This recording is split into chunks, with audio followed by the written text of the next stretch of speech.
Ranger Jansen immediately radioed Helena, informing them of the situation, and requested doctors, litters, and plasma to treat the burn victims.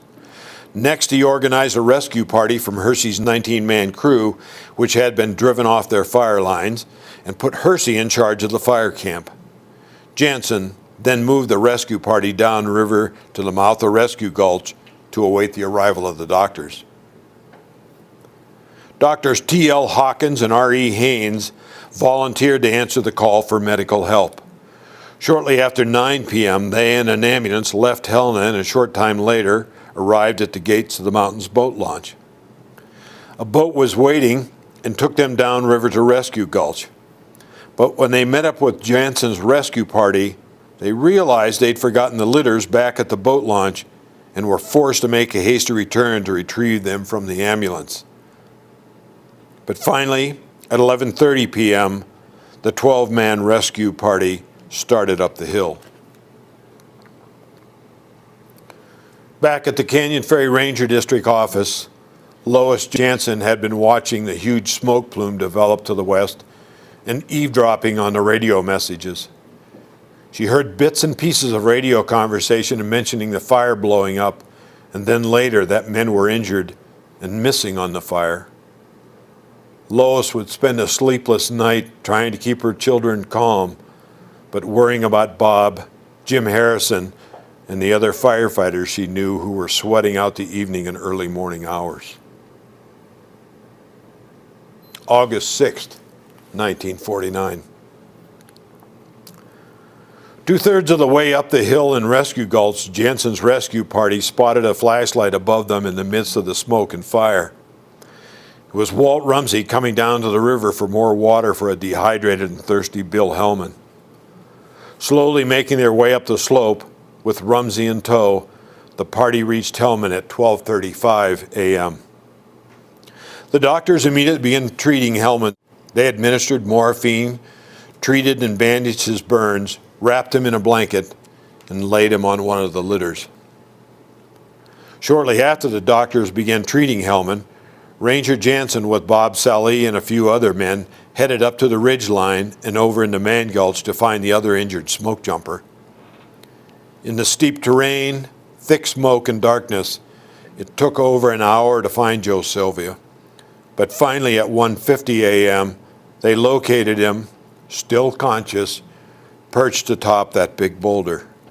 Awaiting the arrival of the two physicians, Jansen and the small crew kept up a running conversation with Sylvia, who, despite his burns, remained talkative. They gave him small sips of water from their canteens. Bob peeled an orange and hand-fed it to Joe because Joe's fingers had been reduced to charred stubs. Sylvia complained of the cold, so Bob and the other boys stripped off their thin summer shirts and T-shirts to cover Joe to keep him warm. But Joe was still cold, so they too climbed up on the boulder and, disregarding the awful odor of burned flesh, pressed their bodies two at a time against Joe, trying to keep him warm. It took nearly 2 hours for the doctors to treat Bill Hellman's wounds, hike up to the ridge line, and then pick their way down to Sylvia and begin treating his injuries.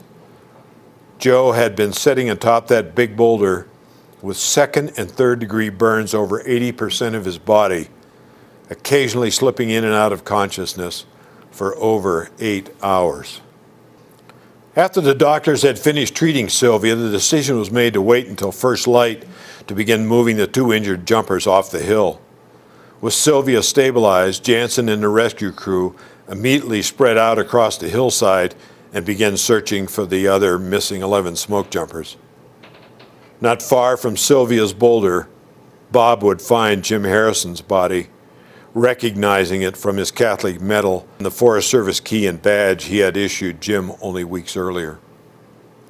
As soon as the first weak light started to illuminate the smoky eastern sky, at about 4:40 a.m., the rescue parties headed down the hill for the Missouri River. Joe Sylvia carried out the mouth of Mann Gulch, and Bill Hellman carried down out of Rescue Gulch.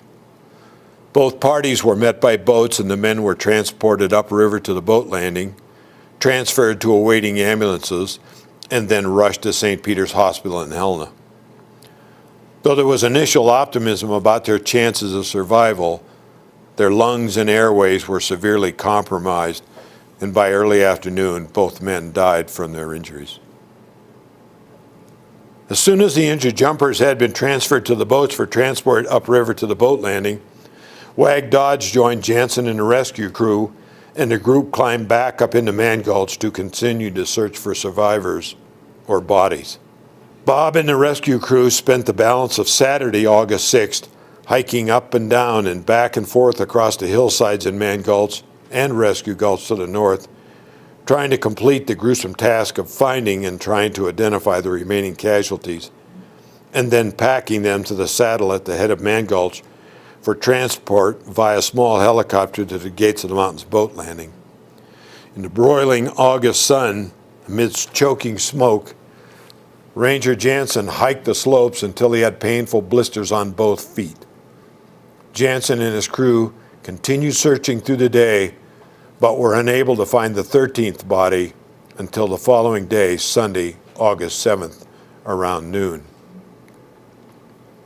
On this same Sunday, August 7th, 1949, another towering rainstorm swept across the Continental Divide and across the Helena Valley. But unlike the previous storm, this one brought only rain. The much-needed moisture checked the fire's progress, but it still took 450 men working out of 5 fire camps 3 more days to control the stubborn blaze. In the end, the fire burned nearly 5,000 acres of grass and timber on Ranger Jansen's district and on some local ranches. But like many fatal fires before 1949, and several fires that have followed, the Mann Gulch fire would not be remembered for the acreage burned, but for the lives lost.